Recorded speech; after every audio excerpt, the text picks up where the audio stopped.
Car prices are setting a new record. A new report shows the average price for a new car is more than $50,000 for the first time ever.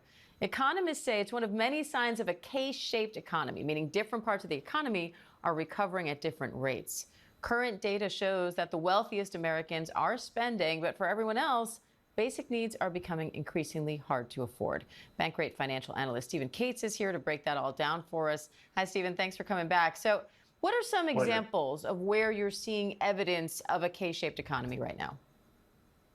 Well, a lot of places, just the story you did on Broadway is a good example of that. High ticket prices are indicative of people who have the ability to spend going right ahead and spending it. Right. Another example is Delta Airlines just reported they expect more revenue coming from first class and premium cabins than they do from the rest of the airplane. Frankly, just people who have the means are spending, and those who are feeling more squeezed, they're staying home. You say spending by the top 25% of earners are doing much of the heavy lifting for the economy. How so, and what does that mean for everyone else?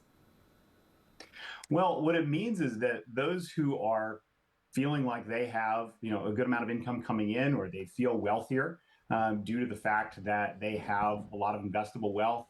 A lot of that may be, growing quickly over the past few years. The market has been up. We have Yep. high interest rates, which are giving savings accounts a nice boost. Those people who have wealth and income, they are feeling very comfortable to spend. And those people who may not have the same high levels of income or same high levels of wealth, they're feeling more squeezed by inflation and rising prices and just uncertainty within the economy. That's making them have to look more closely at their budgets and try to figure out how are they going to cover these expenses that seem like they're getting out of hand. But more people are also buying higher end vehicles. That's a sign of confidence, no? Well, I think that the portion of people who are buying those Or higher end ignorance. vehicles, a lot of that may be electric vehicles, which generally have a higher sticker price, larger SUVs, luxury vehicles. Those are a bigger share of what is being sold today. We're seeing that lower end cars, less expensive cars, they are making up a much smaller share of what's being currently sold. And the people who are buying those lower end cars, those lower cost cars, are the more average consumer. And so just the fact that sales are being shifted again towards more luxury and higher end vehicles is similar to this situation we're seeing just about everywhere in the economy, that high end experiences, high end items, they're selling like hotcakes. And everyone else, the lower end or replacement items, they're not. The price gap between old and new cars is pretty narrow right now. What does that tell you? Well, it tells us that, again, there's really a tough choice for people who are looking for options.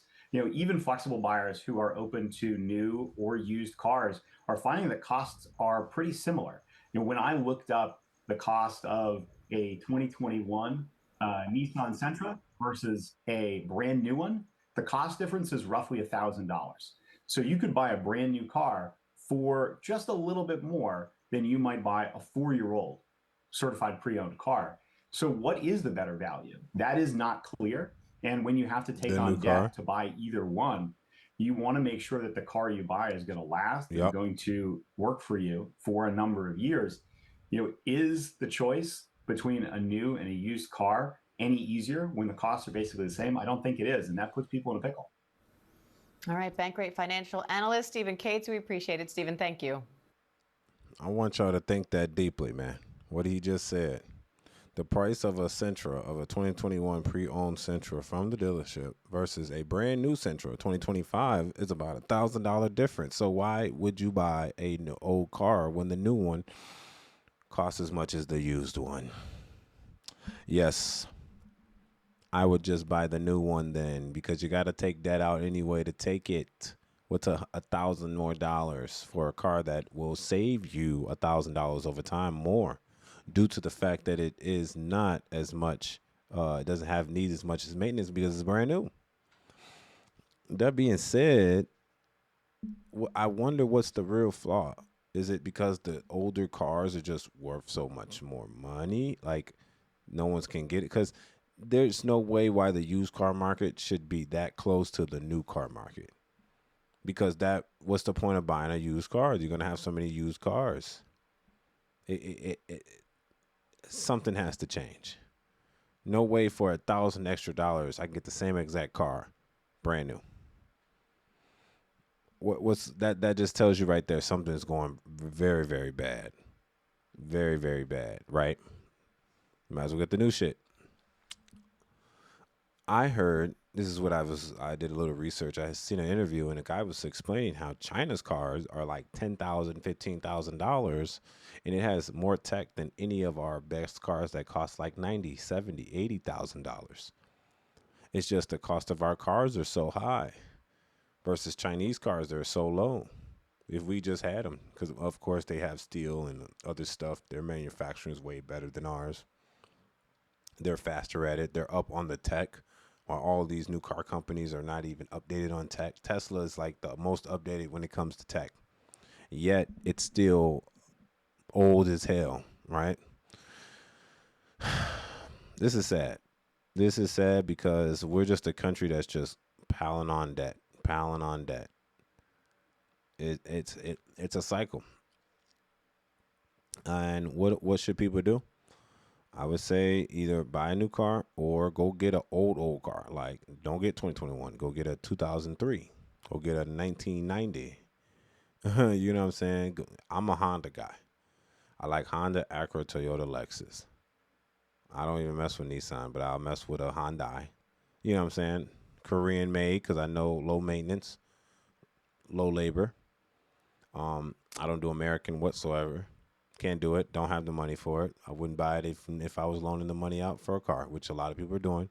That's why the average price of the average price of a car note is $700 or $750 or something like that. I mean, there's a lot of people above, there's a lot of people below, but it's around that range. So there's a lot of people paying $500, a lot of people paying $750 or $1,000. I had to Google this because I want to verify if the average cost for the first time surpasses $50K on the vehicle.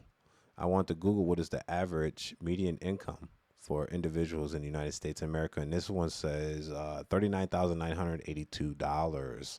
So $40,000 a year is the average income for the United States of America. Household, it says $78,000. So we're looking at a two-people household with that same amount. So two people making about $39,000 is about $78,000, right? That being said, can we still afford a $50,000 car? I don't know, man. And this is where it comes down to cutting expenses because the guy said it's like there's going to be people that got it, that can spend it, and then the ones that don't. They're not going to have the problem, the ones that don't.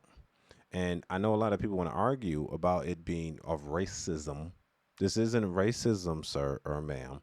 This is a class war. It's about the haves and have-nots. You either got it or you don't. You either rich or you're poor. It's that simple. It's no middle. You either got it or you don't. Most people are loaning their cars. I mean, you're borrowing money to pay for something just so they can, then the companies are loaning it to you and get interest on it. You can't afford your life. You're broke. Okay? You're broke. Stop buying $50,000 cars. I know you're like, ooh, I make $70,000 a year, but you're not going to put $50,000 to your car. You're not. You're not going to take $50,000 in 1 year and put it toward your car. Let's just be reasonable. Let's not be false stating here. This is the truth. So it being $50,000 for the average car, you guys got to change it. This is the future, man. We're looking at it, and it's not looking so good for you guys. So go get a beater, man. Like, no one cares. A to B, that's all it takes. Just get to A to B. No one cares what you drive. It's just going to be old anyway.